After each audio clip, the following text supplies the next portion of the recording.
The instructor at Cold Water Bootcamp is Dr. Gordon Giesbrecht, professor of thermal physiology at the University of Manitoba, where he runs the lab for exercise and environmental medicine and studies human responses to exercise and work in extreme environments.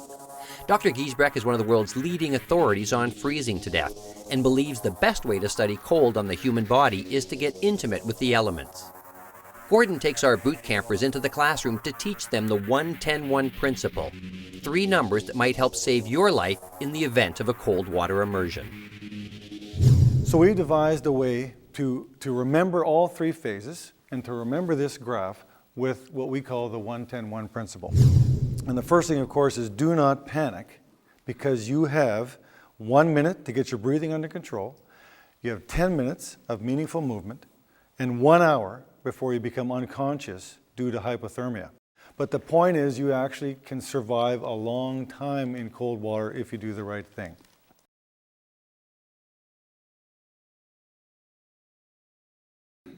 So the first effect we're going to talk about is the cold shock response. We tell people that it lasts about a minute. So the first thing that happens is gasping, and then hyperventilation. So you have the and then you have rapid breathing. Do not panic when you get in cold water. If you do panic, the psychological stress can actually feed the hyperventilation, so you just breathe uncontrollably, indefinitely.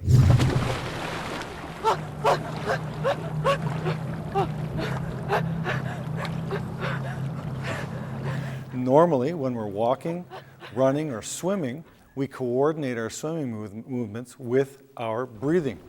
And if you can't control your breathing, you can't control your swimming, and then it just causes you to panic more because you're having more of a struggle, and it just becomes a vicious circle, and you have lots of problems. Keep your head above water as much as you can, because if you gasp when your head's underwater, you could inhale more than a liter of water in the first gasp, and if you do that, you're basically done. So don't panic. That breathing problem will pass.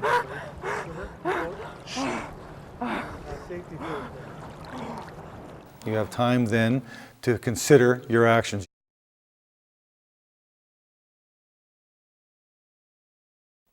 So the second effect, cold incapacitation. It's all about just the effect of cold on muscle and nerve cells, right? Muscle cells do the action, nerve cells send the signal. You make either of those cold and you're not going to be able to perform. It's pretty, the physiology is complicated, but the principle is simple. Okay, so in water that's near freezing, incapacitation can occur within 2 to 10 minutes. That's going a little slower. A little bit. So the important thing about cold incapacitation is to know that once it kicks in and you start feeling weaker, it's only going to get worse. So what you want to do is have a plan of action, and after you survive that first minute, get those tasks done as soon as you can. So how can you minimize cold incapacitation? Obviously don't fall in the water. Get out of the water as quickly as you can if you are in there.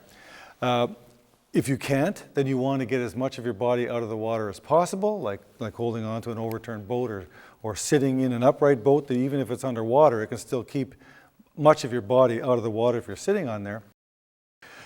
So regarding cold incapacitation, consider the following points. The first one is you have 10 or maybe 20 minutes of meaningful movement, and then you'll start getting weaker. And once that happens, you need to prepare for the eventuality that you will not be able to do anything for yourself.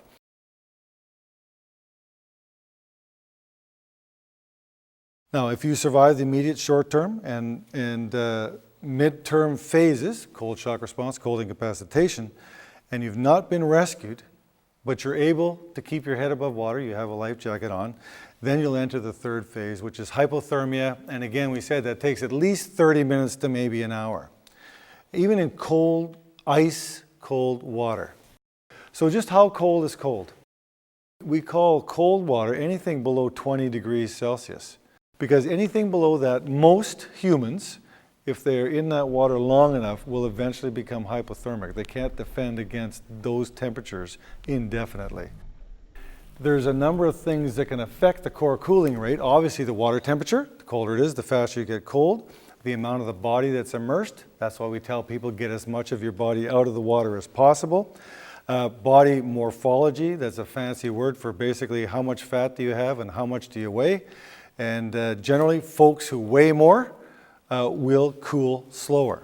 So if self-rescue is not possible, there are some actions that you can do to minimize heat loss, and you've probably all heard of the HELP response, heat escape lessening position, where you put your arms into your sides and put your legs together and crouch a bit. And of course, you can only do this if you have a life jacket on.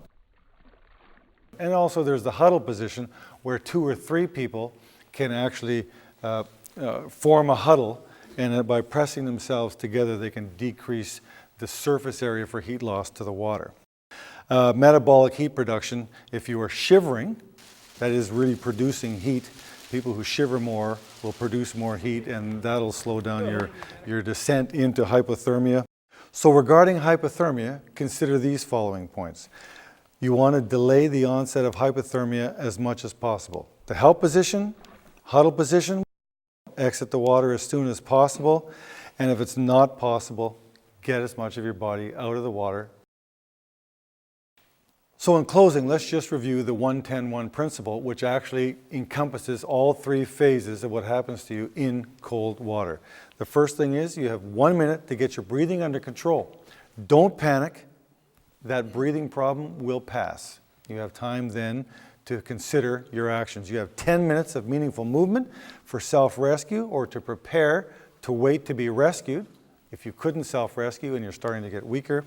And you have 1 hour before you become unconscious due to hypothermia. And remember that if you can keep your airway above the water, you won't die because you're unconscious. So you might survive another hour or more if you have a life jacket on, and you can keep your airway open until your heart cooled enough to actually stop working.